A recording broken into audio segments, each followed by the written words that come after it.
കേരളം അടുത്ത 5 കൊല്ലം ആര് ഭരിക്കും? എല്ലാവരും ക്ഷമകെട്ട് കാത്തിരിക്കുകയാണ്. ചില സ്ട്രോങ് റൂമുകളുടെ കാര്യത്തിൽ സ്ട്രോങ് സംശയങ്ങൾക്ക് ഇട നൽകുന്ന കാര്യങ്ങൾ ഇടയ്ക്കുണ്ടായി. എന്നാലും വോട്ടിംഗ് മെഷീനിലായി കഴിഞ്ഞ വോട്ട് കേരളത്തിൽ അട്ടിമറിക്കപ്പെടാനൊന്നും പോകുന്നില്ലെന്ന പ്രബലമായ വിശ്വാസം നമുക്കുണ്ട്. ആ വിശ്വാസത്തിൻ്റെയും ചില വിശകലനങ്ങളുടെയും അടിസ്ഥാനത്തിൽ നമുക്ക് ചില ആലോചനകൾ നടത്തി നോക്കാം. മെയ് 4-ന് പുറത്തുവരാൻ പോകുന്ന തെരഞ്ഞെടുപ്പ് ഫലത്തെക്കുറിച്ച് LDFനും UDFനും NDAക്കും ചില ധാരണകൾ ഉണ്ട്. അതിൽ ചിലതൊക്കെ വാർത്തകളായി വന്നിട്ടുമുണ്ട്. LDFന്റെ 2 ഊഴങ്ങളിലായുള്ള തേരോട്ടം അവസാനിപ്പിച്ച് 100-ൽ കൂടുതൽ സീറ്റുമായി ഒരു തരംഗത്തിലേറി അധികാരത്തിലെത്തുമെന്നാണ് UDFന്റെ കണക്കുകൂട്ടൽ. പുറമെ 100-ലധികം എന്ന് പറയുമ്പോഴും ഉള്ളാലെ അവർ കണക്കുകൂട്ടുന്നത് പരമാവധി 90 സീറ്റാണ്. LDFൽ മുഖ്യമന്ത്രി വോട്ടെടുപ്പിന് ശേഷം പ്രതികരിച്ചിട്ടില്ല. എന്നാൽ LDF അധികാരത്തിൽ തുടരുമെന്ന് 100% ഉറപ്പോടെ CPM സംസ്ഥാന സെക്രട്ടറി MV ഗോവിന്ദൻ പറയുന്നു. NDA ആകട്ടെ സ്വാഭാവികമായും ഭരണത്തിൽ വരുമെന്ന അവകാശവാദത്തിനില്ല. ഭരണത്തെ തങ്ങൾ നിയന്ത്രിക്കും അഥവാ തൂക്കുസഭ വരികയും ആര് ഭരിക്കണമെന്ന് തങ്ങൾ തീരുമാനിക്കുകയും ചെയ്യും തുടങ്ങിയ ദിവാസ്വപ്നങ്ങളെ അവർക്കുള്ളൂ.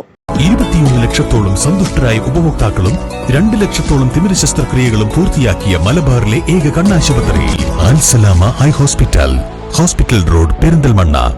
കേരളത്തിന്റെ വടക്കേ അറ്റത്തുനിന്നും ഓരോ ജില്ലയിലൂടെയും കടന്നുപോയാൽ കിട്ടുന്ന ചിത്രം വെച്ച് ഇതൊന്ന് താരതമ്യം ചെയ്യാം.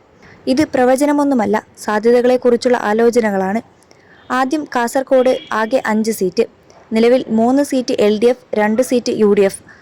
UDFന്റെ 2 സീറ്റും ഒരു നിലക്കും LDFന് കിട്ടുന്നവയല്ല. വടക്കേ അറ്റത്തെ മണ്ഡലമായ മഞ്ചേശ്വരം UDF നിലനിർത്തുമെന്ന് സ്ഥാനാർത്ഥി അത്രയ്ക്ക് കരളുറപ്പോടെ പറയുന്നു. അതായത് അവിടെ NDA സ്ഥാനാർത്ഥി K സുരേന്ദ്രൻ ജയിക്കില്ലെന്ന്. എങ്കിൽ മാറ്റം വരാൻ സാധ്യതയുള്ള മണ്ഡലം ഉദുമ മാത്രമാണ്. പുല്ലൂർ പെരിയ പഞ്ചായത്തിൽ 2000 വോട്ട് ലീഡില്ലെങ്കിൽ ഉദുമ ഇത്തവണ UDFന് പോകുമെന്നാണ് LDFന്റെ തന്നെ വിലയിരുത്തൽ. അങ്ങനെ വന്നാൽ ഇത്തവണ കാസർഗോഡ് UDF 3, LDF 2. കണ്ണൂരിൽ ആകെ സീറ്റ് 11. നിലവിൽ 9 സീറ്റും LDFന്റെ കയ്യിലാണ്.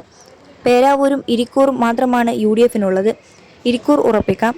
പേരാവൂരിൽ സണ്ണി ജോസഫ് KK ശൈലജ പോരാട്ടം വളരെ കടുത്തതാണ്. KPCC പ്രസിഡന്റിനെ മറികടന്ന് പേരാവൂരിൽ ശൈലജ വന്നാൽ അത്ഭുതപ്പെടാനില്ല. എന്നാൽ മറ്റൊരു വശത്ത് തളിപ്പറമ്പിൽ PK ശ്യാമള TK ഗോവിന്ദനിൽ നിന്നും നേരിടുന്നത് കനത്ത വെല്ലുവിളിയാണെന്ന് സൂചനകളുണ്ട്.